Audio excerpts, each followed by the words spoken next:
And obviously, the biggest story of the day is what we're asking our social question about. And that, of course, is that horrific attack on aid workers in Gaza, killing 7 foreign aid workers, as many people are pointing out, up to 200 or so aid workers who are not foreign work, not Palestinians, have also already been killed in that in the Gaza war. But of course, when it's foreign aid workers, get more attention. 3 British aid workers are included among those. They have been named as James Henderson, John Chapman and James Kirby, all ex-military, all working with this charity World Central Kitchen, an American-based aid agency providing food and other vital aid to people in Gaza. Incredibly brave men and women also involved in those deaths, doing incredibly important work. Now, the Prime Minister here in the UK, Rishi Sunak, has done an investigation into the Israeli airstrike that killed those aid workers. And I want to know, should the UK take a tougher approach to Israel? You can get in touch on the phones. You can call us on 0344 499 1000. You can also WhatsApp us on that number. You can text 87222. You can also get in touch on X at TalkTV. I'd love to hear your thoughts, particularly your messages on the, well, get in touch on the phones. Just before I talk a little bit more about this, I just want to read you a quote from David Cameron. He has just arrived at a NATO meeting in Brussels, and in the last few minutes, the Foreign Secretary has described the killing of the aid workers as dreadful. He said we should mourn the loss of these brave humanitarian workers. He also said the dreadful events of the last 2 days are a moment when we should mourn the loss of these brave humanitarian workers, including the 3 British citizens that tragically were killed. We should also send our condolences to their families, and our thoughts should be with them. He also was speaking about events in Ukraine, which is what this NATO meeting is supposed to be ostensibly about, but no doubt they'll be talking about Gaza as well. Philip Ingram, you know, you're an ex-military man. You've been there in the fog of war. I'm an armchair general. I talk a good game, but I am, you know, far too cowardly. Yes, ma'am. To actually go and pick up. I mean, I defend my own country, but I'm not as brave as you brave souls. All these 7 incredible brave souls who've been out in Gaza. Should the British government, should we take a tougher approach to Israel? Should we be condemning Israel for this event?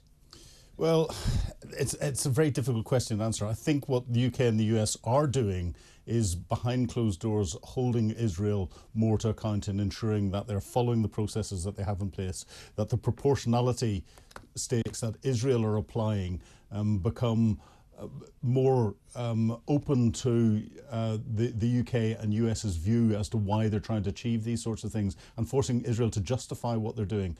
You know, it's absolutely shocking what's happened overnight. It's absolutely shocking that any civilian loses their life in conflict, but unfortunately it's something that happens in war. Israel has stood up very quickly and admitted this. But then they're being held to account by the UK, US and all the rest of it, and they understand the implications that that's going to have on potential international support, and therefore, cynically, they could be doing this just because they want to maintain that international support. But it's really important. I mean, countries act cynically all the time. Well, they do. You could argue that the condemnation from many Western nations whose own forces would have done very similar things is also cynical, because, you know, look, here's the thing, everyone has to pretend to the people on social media, the general public, none of whom, most of whom, including me, don't go to war and don't know the realities of war, that we're all shocked and surprised that innocent people die in war. I'm sorry, I'm a bit more hard-headed than that. I've covered a lot of wars as a journalist, again, as an armchair general journalist. And the awful tragedy is that the reason why war is terrible is that civilians die. They've died in all wars, even in very moral wars. Our fight against the Nazis.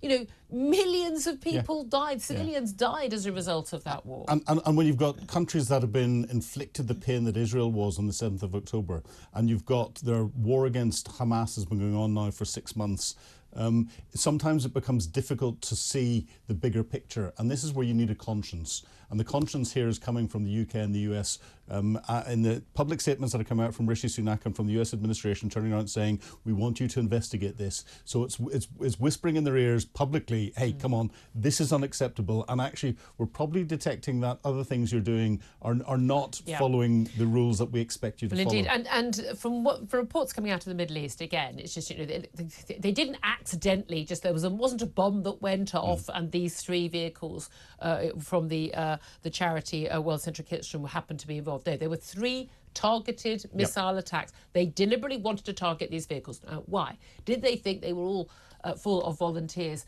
with this food aid agency? Our understanding is, from other reports in the Middle East, that they believe there was at least one Hamas fighter in there. Now, would it justify an attack on those 3 vehicles, knowing, you know there are at least 3 people at that point? Would it justify an attack on those vehicles if you thought there was one Hamas fighter and it's okay to take out those 3 vehicles? You know, bare minimum, you're looking at 2 civilian casualties then, and as we know, far more. The charities said, look, we told the IDF, we know there's lots of communication. We told them we're going in. They delivered the food aid. They were leaving again along a coastal road. They gave them their route. They were not hiding. They were being very, very clear, because that's how they keep safe.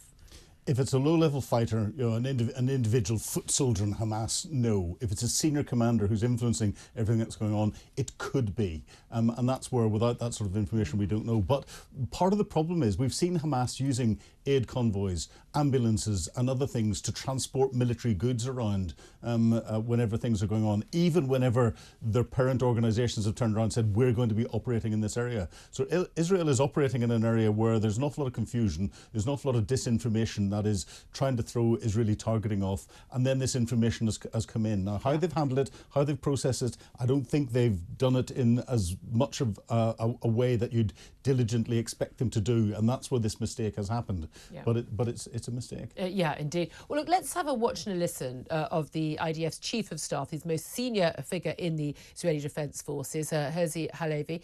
He issued a statement overnight apologising for the killing of those aid workers in Gaza. It's slightly longer than this clip, but these are the crucial words that he had to say.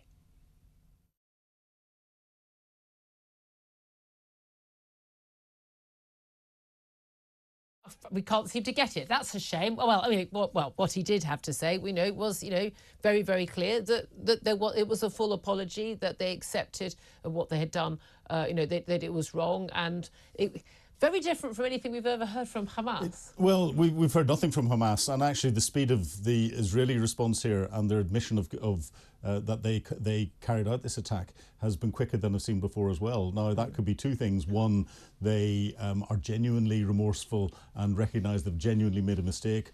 And the cynic in me says, and that's probably slightly because we've got the US administration and we've got the UK and other countries coming in and publicly condemning Israel for it. But they would have known that was going to happen. I mean, that's the crucial thing here, because all the criticism of Israel, they did it deliberately, and they knew they were just aid workers. That is predicated on the belief that this is a genocidal, murderous regime that cares not 2 hoots for innocent life.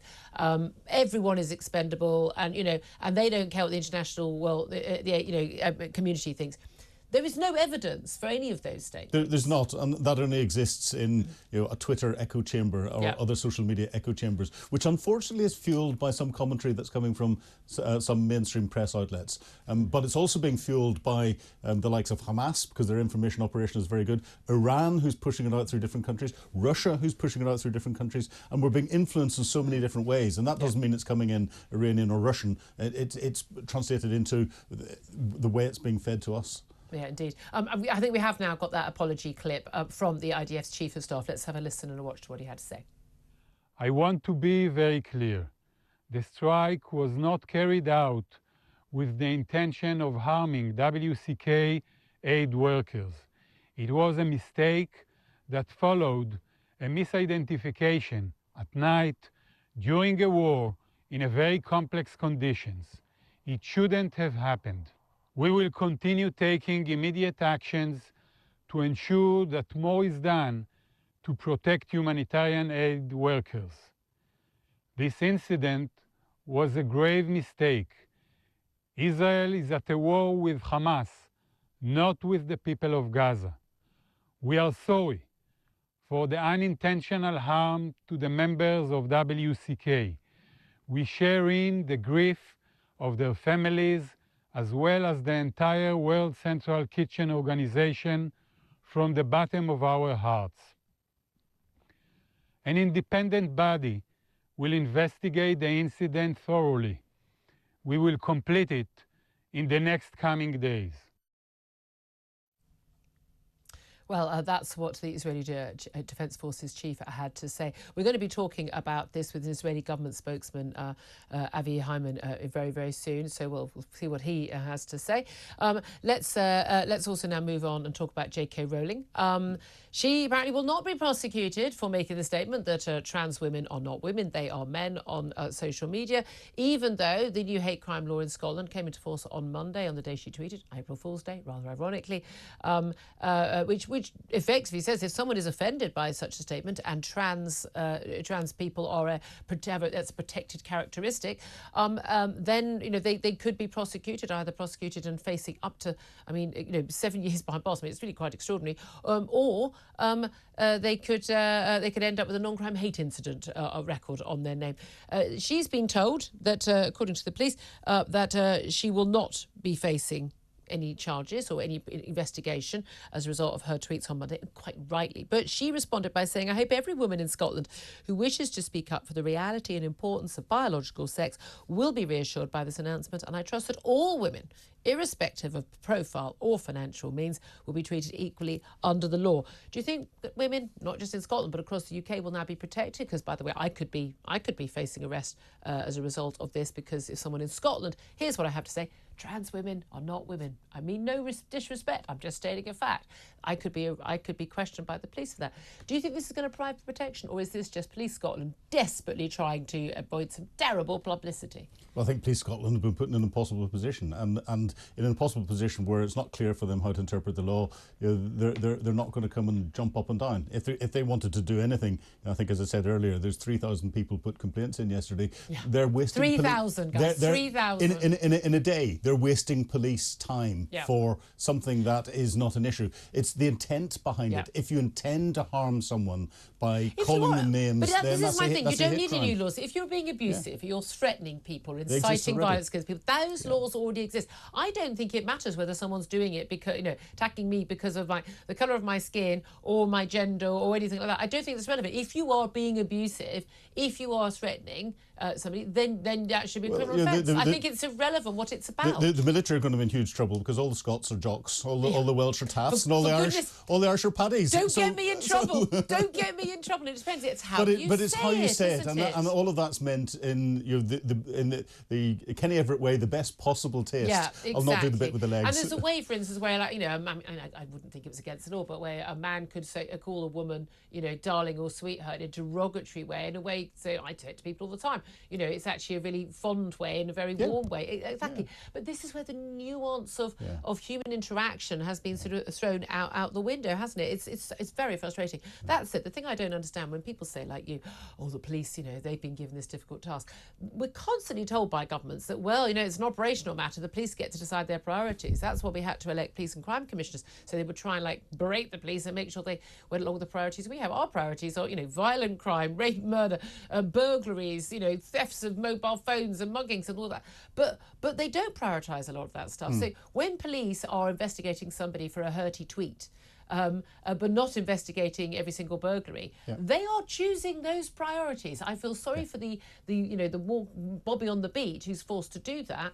But when they choose not to, although they did eventually arrest a guy who held a swastika placard up at the pro-Palestinian march on the weekend in London, it's all in the context. They pick and choose themselves. Yeah. So I'm sorry, it's the police who've got this on their back, as far as I'm concerned. But again, the pressure will come on the Chief Constable through the police and crime commissioners. The police and crime commissioners are politically motivated in what they're doing. The Chief Constables will be mandated to say that they have dealt with hate crime or with other offensive issues, and what percentage of activity. That'll be a KPI for them. I think we need to get in policing PC back to police constables on the beat in communities, not dealing with all of this PC just garbage deal with that's going crime. around. Yeah, that's going around in social media. Yeah, absolutely. Let's also talk about the government facing a revolt from up to 40 Conservative MPs. That would wipe out their majority at the current time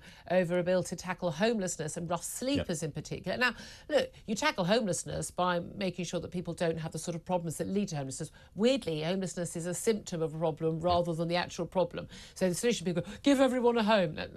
That doesn't actually resolve the issue. But the particular outcry has been over the sort of things that people could be arrested for and removed for and sent to prison for. A £2,500 fine. Not sure many homeless people have got that sort of spare change. I don't think many working people in a home have got that sort of money to pay.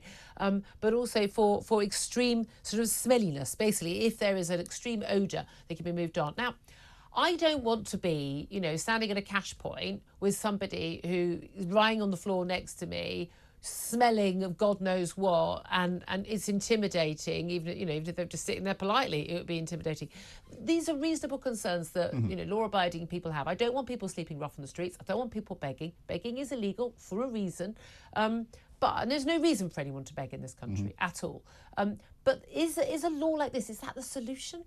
I think there's laws that already exist, so I don't think there needs to be any new law that's brought in and to deal with it. I think the reality is there needs to be a multidisciplinary and multi-agency approach to dealing with the symptoms of homelessness, as you've said, because people that are out there, we're all probably 2 steps away from being homeless ourselves. A lot of people think it's something that happens over there, but often it's people. There's a bad divorce. There's some debt. There's a gambling debt. There's alcoholism. There's mental health problems. There's drug problems, and these things can spiral very quickly. I have a friend who had over 20 years service in the Royal Navy as an officer, in a very, very technical and responsible role. He got involved in things on operations and had a mental health breakdown.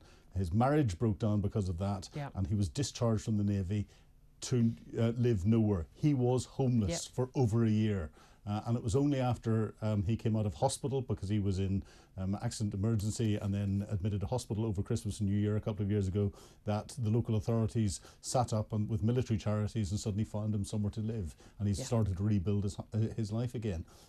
That's someone who has contributed so much to this nation, and we've let that happen. And we know an awful lot of veterans such as I find coming out into city streets is incredibly difficult, and again marriage breakdowns and also post-traumatic distress from some of the things that people have they fought for us and seen horrible things.